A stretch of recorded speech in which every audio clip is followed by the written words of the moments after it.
very interesting interview. She is in blockchain from 2014. She created a whole nation on blockchain, Susanne Tarkowski, and now we are right in front of the door where she lives in Amsterdam. We are very lucky to catch her up here because she's traveling the world like crazy. So let's just ring the bell.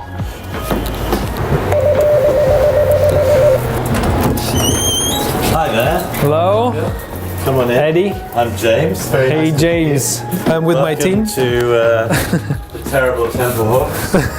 This is it's our house, and it's also the office for the course team. And here's Susanne. Hey. Hiding out in the back, having a smoke. Pleasure. Hello. Pleasure to meet you. You know, everyone is just free to do their own thing. Why are you passionate about this? Oh, I didn't realize, like, as the interview started. No, it's going all the time. Oh, it's going all the time, all right. Because I think we need freedom. You know, there are different sort of coercion in the world, if you like it. One of them are obviously governments, you know, like that are monitoring us and surveilling us, and like they track the record of everything we do, and if we do something that they dislike, they will incriminate us for something completely different. So basically what I want to say is that there is Big Brother society, which is the government, but there is also Big Grandma society, both oppressive and an act of coercion, right? Mm-hmm. So this is a place where you can be free. Like, this is a place where you can say whatever you want, you can do whatever you want, you know, as long as you don't impose it on anyone else, right? As long as you don't. And so this is what I think, that's why I think privacy is so important. I mean, when we're talking about freedom, for example, Europe, okay, not the whole Europe, but Netherlands. You live in Netherlands, I guess you like live here, right? Yeah, I mean, we choose it. I mean, you know, my husband is from UK, I'm from Sweden, we choose to live here because we looked all around Europe, and, you know, Amsterdam is the city we like the most. The most, why? I mean, because it's free, right? Yeah, because it's more free. How do you see the world without governments? So I see the post-nation state world, so it could go in two ways, you know. Either it can go from like being, so what nation states are trying to do now, you know, is to put more and more power in the hands of multilateral organizations like the UN, NATO, the European Union, etc. And kind of transition from that to a more globalized society, right? Because even nation-state governments inherently know that nation-states are going away because of, you know, international trade and internet and communication, you know, and all of that, right? So that is one way we could go, which would lead to an even worse society. So the other solution that I'm proposing is basically forget about the nation state, forget about UN, forget about all of it, and instead let's make a combination of like geographical communities, like neighborhoods, city-states, villages, townships, regions, you know, and a combination of data and of like virtual governance service providers like we offer, right? Like Bitnation. So I had this experience when I was in Afghanistan. I spent 4 years in Afghanistan. 4 years. But then I spent 7 years in total with working for governments, yeah. So if you look at a place like Afghanistan, during the time of the Shah, before the Soviet invasion, when it was a kingdom, the Shah only ruled Kabul, and every province was very self-governing, and it was peaceful back then, and it was quite prosperous. Then the Soviet invasion came, and they tried to centralize everything to Kabul and push it out in the provinces, and everyone started fighting.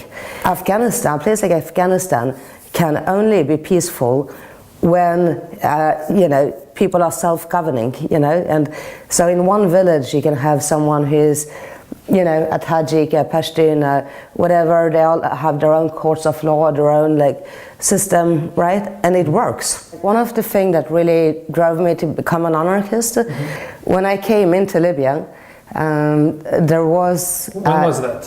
When was the time? So this was in March 2011.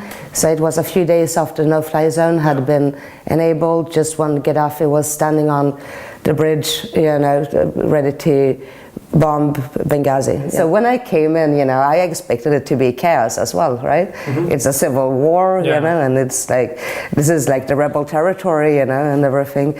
But it wasn't. That was basically like 10 human rights lawyers who were like hiding out in a basement and like changing the basement every night because they were afraid of snipers. So and their only job as a government was to speak with foreign media to try to get diplomatic recognition, right? They had like no actual governance functions. Like there were 200 volunteers who just spent their time picking up trash on the streets to keep the streets clean, Because no one did that. Yeah, and there were like Boy Scouts were doing traffic policing, and engineers kept the cell towers alive. People paid from their own pocket to get guns to go to the front line. I mean, it was like a really functioning and quite peaceful society, right? Basically, my conclusion after that was that when you have no government, things actually works really well. And the more layers of government you add, the more conflicts you're going to have, because then everyone is going to fight and compete for power. You're interested in this subject because your father was a refugee. Is that true? Yes, correct. My father grew up in Poland, and his family were German, Austrian, Jews. So they were, my grandparents met in Russia, actually. So the family came to Sweden, and they only had like one passport on them that said Tarkowski, like the fake passports, right? So the Swedish government just took it in and listed them as Tarkowski. So Tarkowski is my actual legal name, but Tempelhof is my real name, So this is why I use both.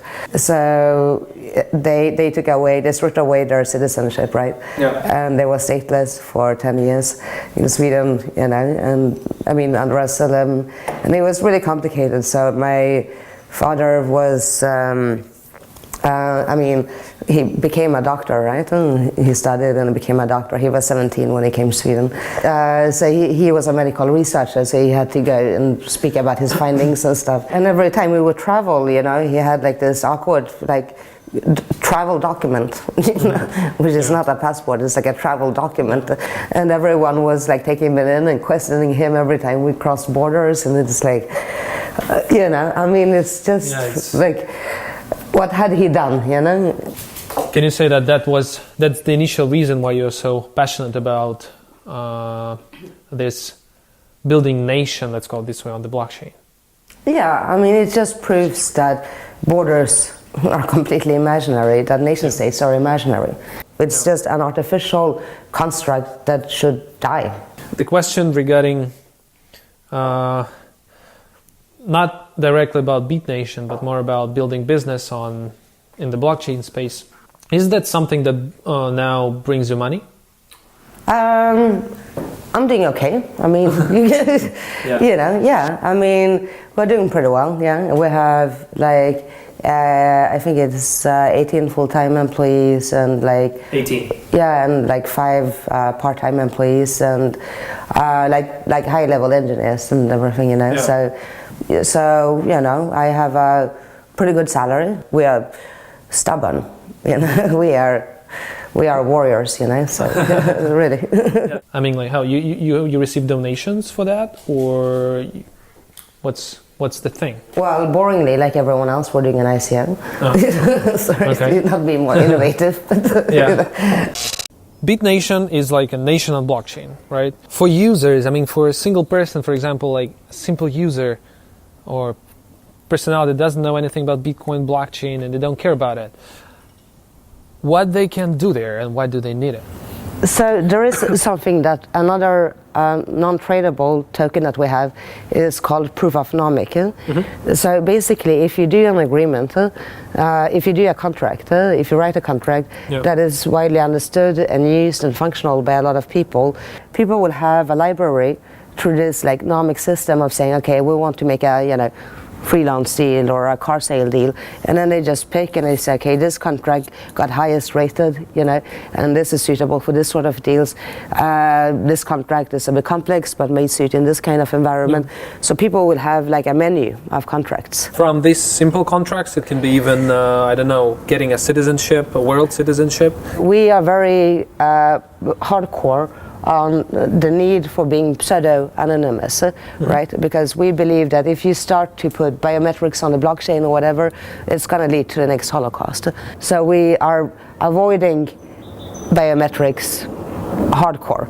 And also, it's not just that. I mean, for more practical means too, right? Let's say, for instance, you're a gay man in Iran, and you want to have one identity because maybe you want to get married, you want to have like a shared property, but then you have to work, and and you can't have a job if people know that you're gay, etc. So you might need to have two separate identities, just to be able to live your life as you want and not go to jail. Or just let's say that you were in a hostage situation or something, you witnessed a crime, and you have to, create a new identity to be safe. Imagine if you're anonymous, it's that no one knows who you are, no one, and there is you just have an identity, but no one knows anything, and you can't use that identity. So pseudo-anonymity is when you can create the identity you want to, but you have a reputation that goes with it. How do you see the transition from the current political and governance system to what you're describing? Okay, so first of all, if you look at Bitcoin as a currency, what is the definition of a currency, right? The definition of a currency is a popular means of exchange. Popular? Yeah, a popular means of exchange. It doesn't matter if governments say that Bitcoin, is a currency or not, because if it's used as a popular means of exchange, and legal agreements works the same way, right? So basically, if we enter into an agreement and we have a system to enforce that agreement through escrow, through reputation, through dispute resolution, all of those things, whatever the government thinks, if that's a legal agreement or not, it's like non-essential. So only on what people believe in. Yeah, exactly. If people believe and trust it, so now they trust governments and the money that they issue, but your vision is that in future the trust will move from the for example, government, which means that's actually what I'm thinking too. I mean, it will change the paradigm. I mean, I speak with governments quite regularly because they contact me and ask me about my opinion on blockchain governance, and which governments? I'm speaking at the Parliament in Brussels end of April. We've been contacted by the Saudi government, by the Canadian government, by Kerala state. Yeah, exactly. By the Ukrainian government. Really? Yeah. And whenever I speak with them, I kind of feel like I'm explaining email to the postal office. Okay. Two last questions to you, Susanne. Yeah. How do you see the world if your project is widely implemented? So I think if it's widely implemented, it means the world will transition peacefully into post-Westphalia. I think this will provide governance services on a free market, which are opt-in and peer-to-peer. And I think that means the world is going to transition peacefully without wars. If you see Satoshi Nakamoto, and you know for sure that is him or her, or she, what will you tell him or her? What I would ask them, I don't know, can you teach me? Like, how did you do it? I want to do the same for government, so please teach me how to do it. Yeah, I guess that's what I would say. Cool. Thank you so much, Susanne. And your dog is hardly licking our cameraman. Show it.